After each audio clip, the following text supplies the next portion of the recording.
Okay, please, I told you we were going to have 2 videos. It's likely the videos will be 3. Technically, while we were recording it, it's saved by itself. So when I go to the endowment policy, it's saved. So you see the first video will end at endowment policy. So I'm continuing with the first video, the session 2 on the second one. So the second one that I'm talking of, that is not this one. I'm still continuing with the first video, which saved by itself or by default. So I was talking about endowment policy, and I was through with that one. The next one is term policy. For the term policy, to that one, you go for it for a specified period. When the period, but that you see the difference between the endowment policy and the term policy is that for the term policy, when the period elapses, when the period ends, when the period comes, and the risk did not occur, you are not going to be given anything. So the policy will lapse and you will not be given anything. So that is the term policy. So for example, if I've gone for any insurance policy that maybe my goods, there were goods on transit, that means that I was carrying goods from one place to another. Then I went for insurance policy that in the event of occurrence of accident, the insurance company will compensate me or will restore me back to my former position. If I get to the place safely and nothing happens, the policy lapses, the policy has ended, the policy has come to an end, and that means I'll not be given anything because the rate is not okay. That's the difference. But remember, for the endowment policy, when the time does not even come and you die, your beneficiaries are going to receive it. So that is for the term policy. The third one we are looking at is marine insurance policy, which I've divided into 2. We have 2 main types. We can talk about 2 types of marine policy. We have what you call the ocean marine policy, and we have the inland marine policy. The ocean, when you hear of the ocean, you know what you see. It means we are talking about the high seas.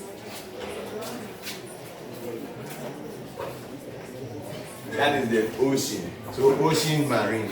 Now the ocean marine covers what we call hull, H-U-L-L, hull. The hull refers to the ship itself, the vessel. And so it covers the hull, which means the vessel, which is the ship, and the cargo. The cargo is the content of the ship. The goods inside the ship will be the cargo.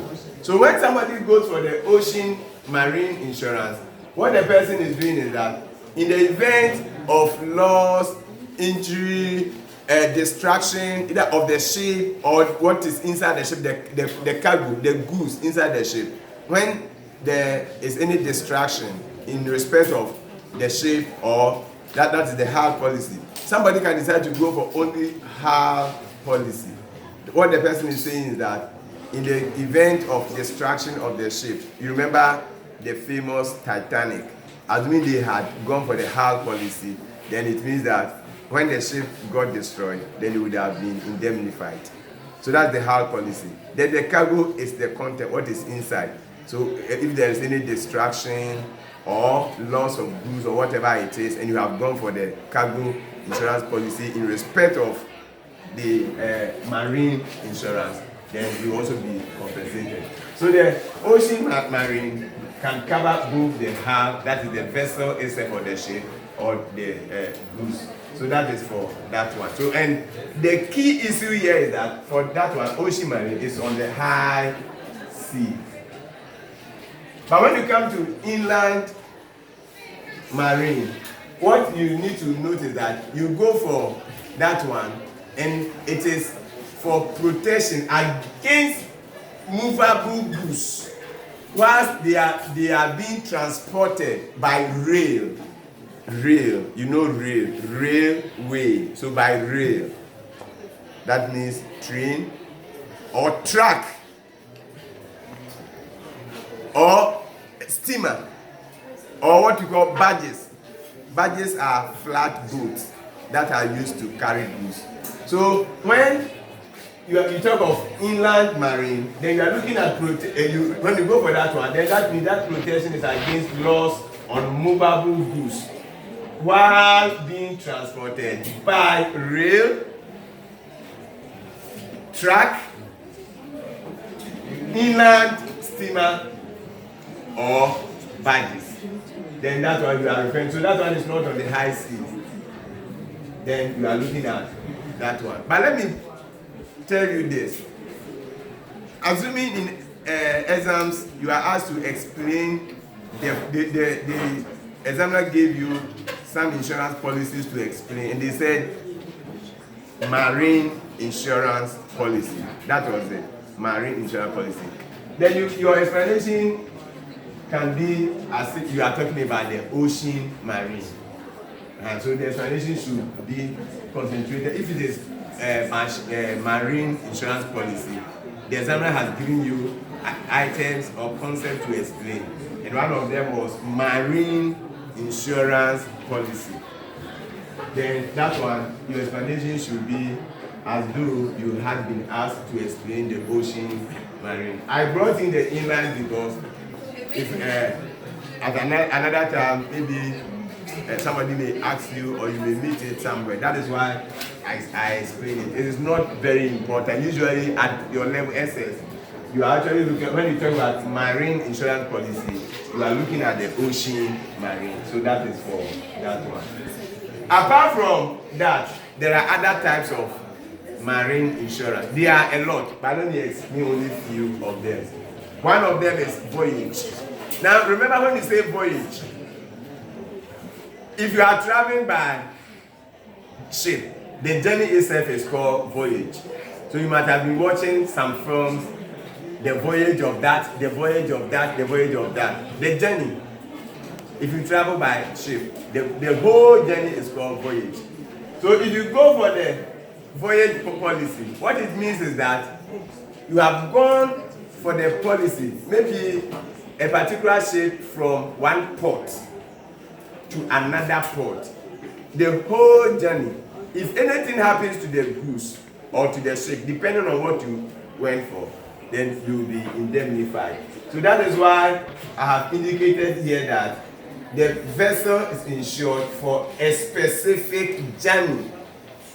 For the voyage, you insure the vessel for a specific journey.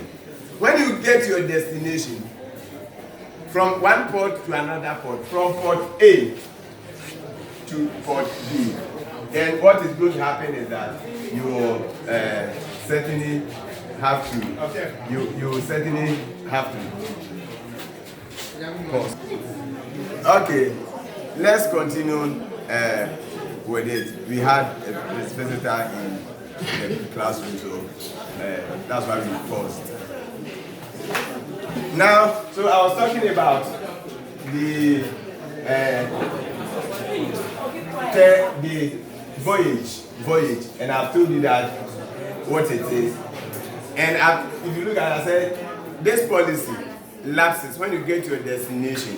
After 30 days, the policy lapses. So in other words, after 30 days, if you don't disembark, if you don't offload whatever is there, and anything happens after 30 days, you will not be compensated. Or if you take a new journey, the policy lapses. So take note of that one.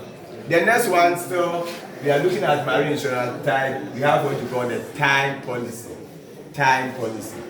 When you go for the time policy, as the name implies, time policy, you go for it, and it will include both the vessel and then the content. The content means what is inside the vessel. That is the cargo, the goods. So it will cover the ship itself and then the content for a specified period. Usually it is not more than 12 months. So within that time frame, if anything happens to the vessel, if anything happens to the goods, you'll be compensated. So that is for time policy. The next one is what you call fleet policy. Fleet policy. For the fleet policy, you might have done in English language what you collective noun. Collective nouns, you know. Somebody may have, so you say fleet of, so you can have fleet of ship. Then that means that we have 2, 3, 4, 5 ship that belongs to one person.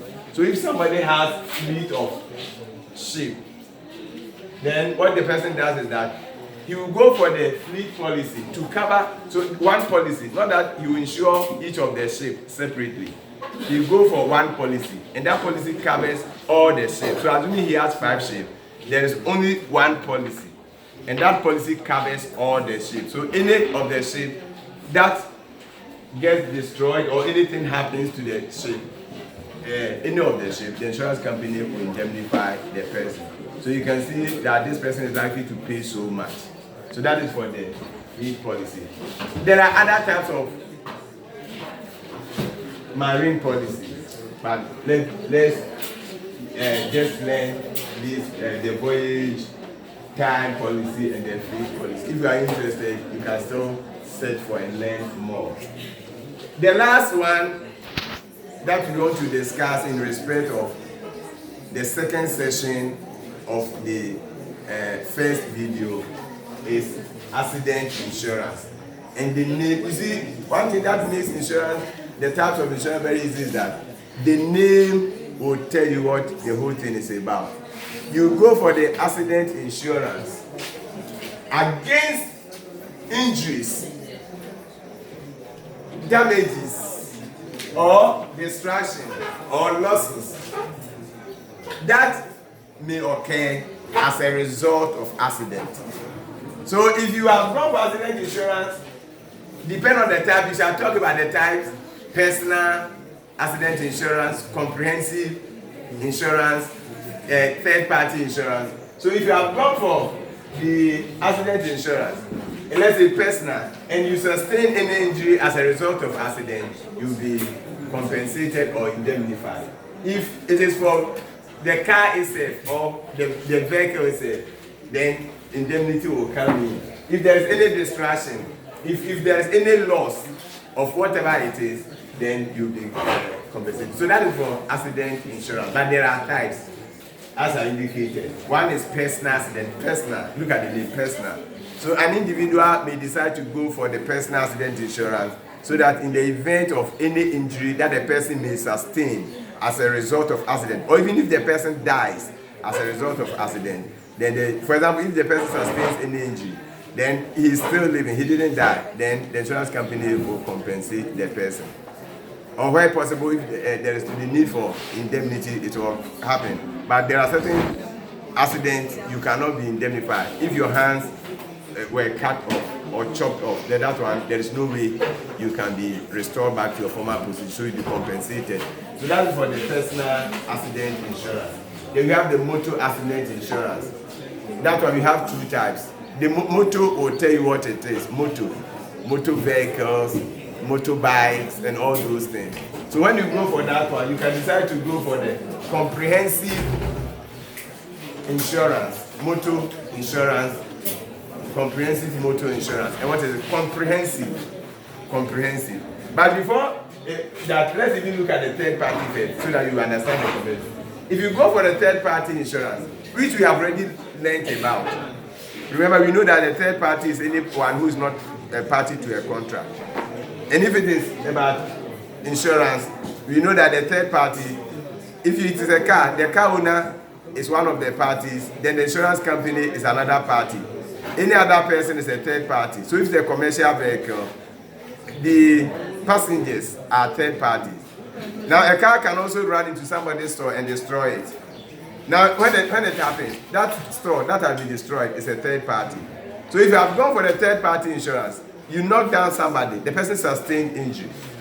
If you have gone for third party insurance, which is actually compulsory for all vehicle owners, then the insurance company will compensate the third party. That is why when we are talking about exceptions to the doctrine of privity of contract, we state that it is only a party to a contract that can enforce it. We said third party insurance is an exception. In other words, for third party insurance, the passenger himself can contact the insurance company and take the money or the compensation, him or herself. So that is for the third party. and it is compulsory. So if a policeman meets you and he asks of your insurance, he's not asking of the comprehensive insurance policy, he's asking of the third party. The comprehensive, so in other words, the third party doesn't cover the car. So when the car is involved in accident, the insurance company will not have to pay anything in respect of the car. But if you want that one to happen, then it means that you have to go for the comprehensive insurance policy that will cover the car and the third party. That's why I said let us learn the third party first before we come to this one. So for the comprehensive insurance policy, it will cover both the car and then if it is a commercial car, the passenger or passengers, or if the car knocked down somebody, that person and then the car. So if the car is involved in an accident and it is destroyed, the insurance company will indemnify the insured in respect of the car. So they will assess the value of the car and indemnify the person. If passengers were involved, they will also indemnify them. So third party plus the car is will give you the comprehensive. So comprehensive. Look at the term. The word comprehensive. It covers both the car and then the third party. That brings us to the end of this session. There will be another video that will be talking about still the types of insurance policy. We shall look at burglary. We shall look at consequential loss. We shall look at goods in transit. Once you learn about goods in transit, then you also know cash in transit. We shall also look at group insurance policy and others. Have a nice day. Thank you.